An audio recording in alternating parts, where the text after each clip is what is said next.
Speaker chairman senate کی تنخواہ میں بے تحاشا اضافہ مالی فحاشی کے زمرے میں آتا ہے۔ وزیر دفاع خواجہ آصف اپنی ہی حکومت پر برس پڑے۔ ایکس پر بیان میں حکومت پر تنقید کرتے ہوئے کہا کہ عام آدمی کی زندگی کو ذہن میں رکھیں، ہماری تمام عزت و آبرو عام آدمی کے مرہون منت ہے۔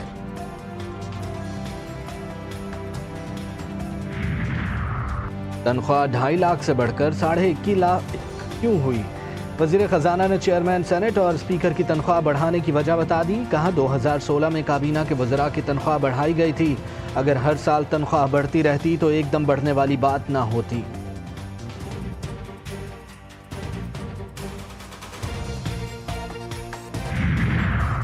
اور وزیر اعظم شہباز شریف آج متحدہ عرب امارات کا سرکاری دورہ کریں گے۔ اعلیٰ سطح کا وفد ساتھ ہوگا۔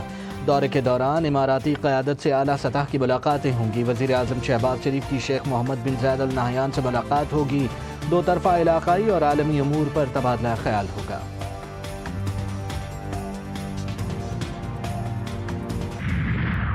کسی مسئلہ کا حل نہیں ہے۔ جنگ کے دوران پاکستان کا فوج نے دکھا دیا، پاکستان کی ایئر فورس نے دکھا دیا، پاکستان نے یہ ثابت کر دیا کہ ہم اپنا آپ کا دفاع کر سکتے ہیں۔ ٹارگیٹڈ کیمپین رہا ہے سکھ ایکٹیوسٹ کے خلاف دنیا بھر میں۔ یہ ایک کنٹریبیوٹنگ فیکٹر ہے۔ امریکہ بھارت کو مذاکرات کے لیے کان سے پکڑ کر بھی لانا پڑا تو وہ لائے گا۔ جنگ کسی مسئلے کا حل نہیں، کشمیر سمیت تمام مسائل بات چیت سے حل کرنا چاہتے ہیں۔ چیئرمین پیپلز پارٹی بلاول بھٹو کا جنگ کے بجائے مذاکرات سے مسائل حل کرنے پر زور۔ لندن میں پریس بریفنگ کے دوران کہا بھارت کہتا کچھ اور کرتا کچھ ہے۔ بھارت کا جنگ اور سفارتی سطح پر مقابلہ کر سکتے ہیں۔ پانی بند کرنے کی دھمکی عالمی قوانین کی خلاف ورزی ہے۔ بجٹ میں ٹیکسی ٹیکس، پیٹرول ڈیزل مہنگا ہوگا، رکشے موٹر سائیکل اور چھوٹی گاڑیاں بھی مہنگی ہوں گی۔ موبائل فون اور سولر پینل کی قیمتیں بھی بڑھیں گی۔ کپڑے جوتے میک اپ کے سامان کے بھی ریٹ بڑھیں گے۔ فروزن فوڈ چاکلیٹ ٹافیاں اور آن لائن پیمنٹ پر بھی ٹیکس لگے گا۔ آن لائن پلیٹ فارم سے خریداری پر 18% ٹیکس دینا پڑے گا۔ بیرون ملک سے آن لائن شاپنگ بھی جیب پر بھاری پڑے گی۔ تنخواہ دار طبقے سے ریلیف کے نام پر مذاق۔ 12 لاکھ سالانہ آمدن پر ماہانہ صرف 2000 ریلیف ہے۔ مڈل کلاس ٹیکسوں اور مہنگائی کی چکی میں پس گئی۔ مشیر اطلاعات خیبر پختونخوا کی وفاقی حکومت پر تنقید۔ شیخ وقاص اکرم بولے زراعت کے ہر شعبے کو تباہ کر دیا گیا، یہ بجٹ تباہی والا اور کسان کش ہے۔ پالیسی جو ہے وہ بڑی امپورٹنٹ ہے۔ غلط پالیسیاں مثلا بیج جو ہے مقامی اس پہ 18% کپاس کے بیج پہ جی ایس ٹی جو ہے وہ جی ایس ٹی ہے ہمارے مقامی پہ، اس کے مقابلے پہ جو آپ باہر سے امپورٹ کرتے ہیں اس پہ 0% ہے۔ تو کوئی اپنے مقامی ذمہ دار کو کیوں پروموٹ کرے گا؟ جب باہر سے 0% کے اوپر آ رہا ہے اور یہاں سے 18 پہ آ رہا ہے تو جو بھی ٹیکسٹائل اونر ہے وہ باہر سے منگا لے گا، اس کو باہر سے سستا پڑے گا۔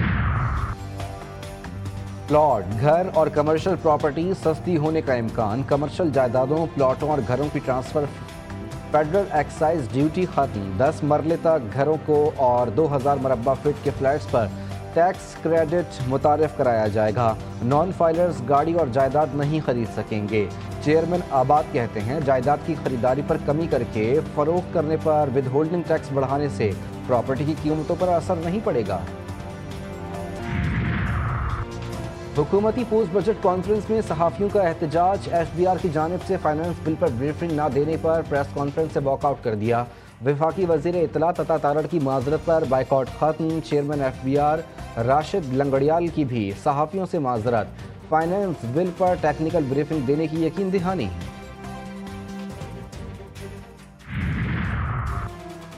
پنجاب کا بجٹ 13 جون کے بجائے 16 جون کو پیش کیا جائے گا۔ وزیر خزانہ پنجاب کہتے ہیں پنجاب بجٹ کی تیاری جاری ہے، کچھ وقت لگے گا۔ مراد علی شاہ سندھ کا نئے مالی سال کا بجٹ کل پیش کریں گے۔ بجٹ 3056 ارب روپے کا ہوگا۔ خیبر پختونخوا کا بجٹ 13 جون کو پیش کیے جانے کا امکان۔ خیبر پختونخوا حکومت کے بجٹ کی تفصیلات جی ٹی وی نیوز نے حاصل کر لیں۔ بجٹ کا کل حجم 2070 ارب روپے ہونے کا امکان۔